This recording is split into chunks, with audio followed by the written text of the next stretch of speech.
used a Super 8 emulation film pack for DaVinci Resolve, and I've made some updates, mainly adding a vertical option now, and I just wanted to make a short video diving right into the updates. So let's get to it. So first things first here, I've added a 9:16 version to this power grade, and I've just updated the 16:9 version as well. So I'm going to take both of these video files and I'm going to add them to Media Pool as matte, put them in my assets folder. Okay, so let's take a quick look at the 16:9 updates here. I have a clip in my timeline already, and I'm gonna hop over into the color page. So you can see I have the V2 power grade already installed. I'm just gonna show you quickly just the base differences here. So this is the V1 that I just middle clicked here, and this is V2. You can see that there is some subtle differences just basically to exposure, and I'll dive in and I'll show you what's actually happening. So the big changes that have been made is I've added the frame drop right into the clip. If you're playing here, you can see this is 24 frames. If I enable the node, it's slowing right down, dropping some frames. This is by default off. So if you're using it for a few clips, I would definitely suggest turning this on, but if you're using it on an adjustment clip, I recommend turning this guy off because it'll cause some flickering and that will not look good. The next big adjustment is I added a position node over here. So if we open the effects, you can see that we can actually now reframe and not lose the actual Super 8 effect. So very happy that we have these controls now. So I'm gonna just reset these guys. Let's do a quick conversion to Rec 709. So the big thing I've redone here is just the way the film emulation works. So this is just our Rec 709 conversion, and if I toggle on, you can see what's happening. So if I dive into this compound node, I'm just converting to Cineon, which is what these DaVinci film LUTs are actually looking for as an input color space. And I've just added here a cold version and a warm version. You can tell by these little colors here, so you can see. And the way to kind of increase or decrease the look is still the same, gain output. Right now it's at 0.5, but you can see if I turn that all the way up to 1, it's a pretty contrasty look, which is, Super 8. Super 8 doesn't have a ton of dynamic range, and I'll add back all the halation blur, grain, and the sharpening.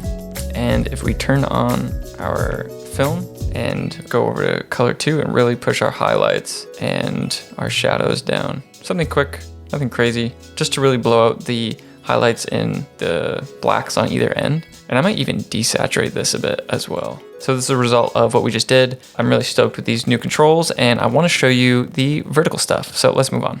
So I quickly want to go over the two use cases in this vertical power grade.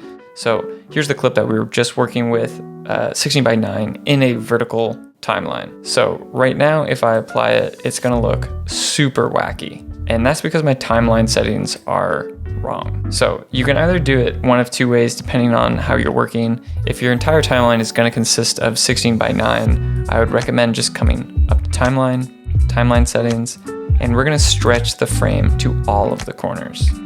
So another way that you could do that is come down to retime and scaling in the inspector and stretch.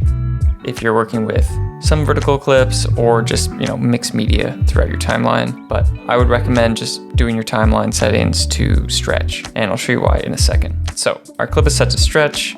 The power grade has already been applied, so let's dive into these settings. So same update here.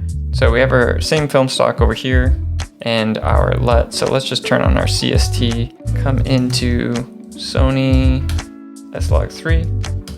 And right now it's just converting output color space to whatever my timeline is. And I'm gonna turn my film stock down to 6.5.